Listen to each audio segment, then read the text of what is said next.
Merci Nicolas pour toutes ces précisions. Demain, nous allons revenir sur l'intégralité de cette cérémonie et sur la rencontre entre le président de l'Assemblée nationale gabonaise et son homologue équato-guinéen qui ont évoqué la nécessité de renforcer les relations parlementaires entre nos deux pays.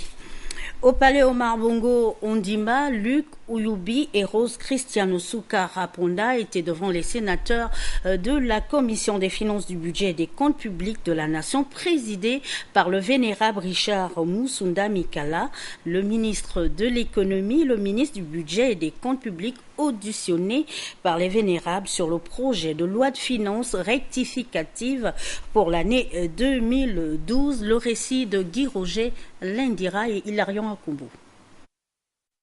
Sur le volet ressources, le ministre de l'économie, Luc Ouyoubi, a donné les principales raisons qui ont conduit à la modification de la loi de finances initiale 2012.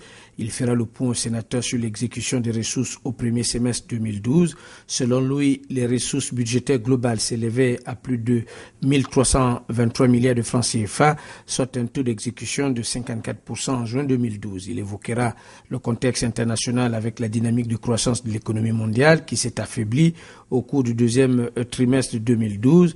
Dans la zone CEMAC, de celle de la Communauté économique et monétaire de l'Afrique centrale, précisera Luc Ouyoubi, la croissance anticipée atteindrait 5,7% en 2012, grâce entre autres à la mise en œuvre d'un programme de réforme régionale. Ce nouvel environnement économique international a contraint le gouvernement à réviser le cadre budgétaire relatif à la loi de finances 2012.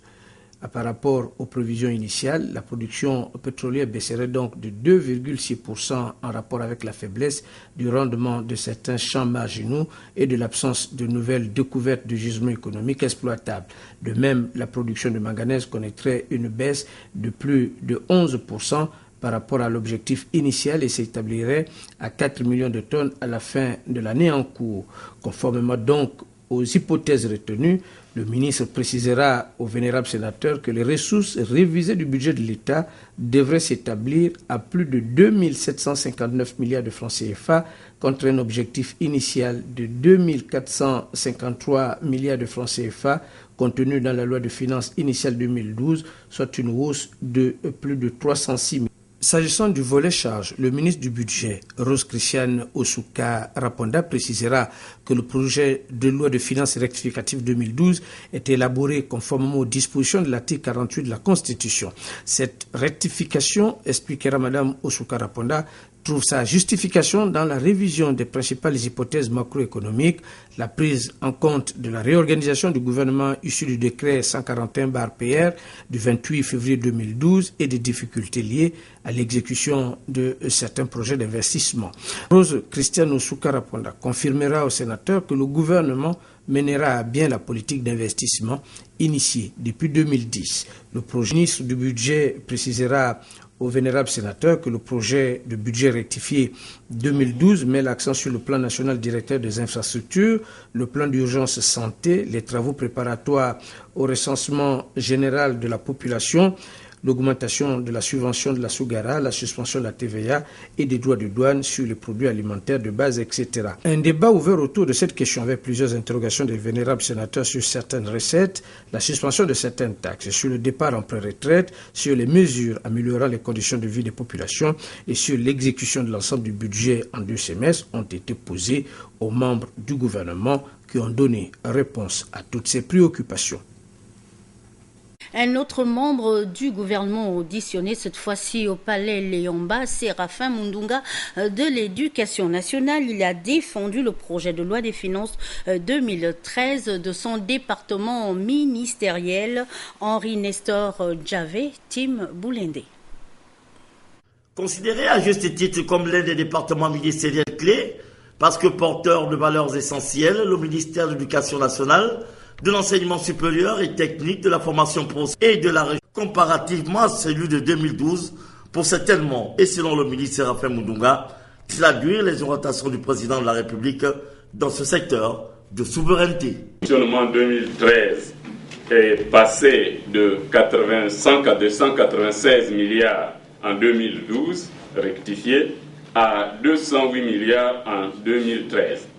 Il s'agit donc, entre autres, et en termes de budget de fonctionnement, de prendre en charge des dépenses importantes, parmi lesquelles, dans l'éducation nationale, la prise en compte de financement des missions d'inspection pédagogique et l'augmentation des effectifs aux examens et concours nationaux. Le secteur de l'enseignement et de la formation professionnelle n'est pas en reste, tout comme le secteur de l'enseignement supérieur et celui de la recherche scientifique. 1,7 milliard pour l'enseignement supérieur et la recherche scientifique, une augmentation là également de 4% et qui va permettre de prendre en compte la création d'une nouvelle faculté à la faculté des lettres et des sciences humaines qui va être la faculté de langue et des arts. Le projet de budget d'investissement exercice 2013 qui connaît une variation à la hausse de plus de 15 milliards portera essentiellement sur la poursuite des travaux en cours et le lancement des principaux projets retenus, parmi lesquels.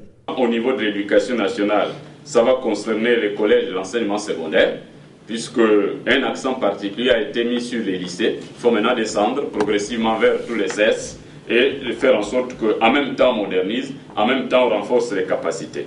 Il y a également le programme des lycées scientifiques. C'est les instructions qui nous ont été données par le chef de l'État. C'est de faire en sorte qu'au niveau de l'enseignement supérieur, il faut transformer les offres de formation à hauteur de 70 à 80% en offres de formation professionnalisante.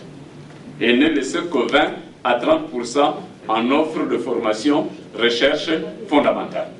A souligné qu'auparavant, le ministre Séraphin Mounouga a présenté en première partie les niveaux d'exécution du budget 2012 avant d'aborder les dotations du projet de loi de finances 2013. Le jeu des questions-réponses entre les honorables députés et le membre du gouvernement a mis un terme à cette audition. Dans l'agenda du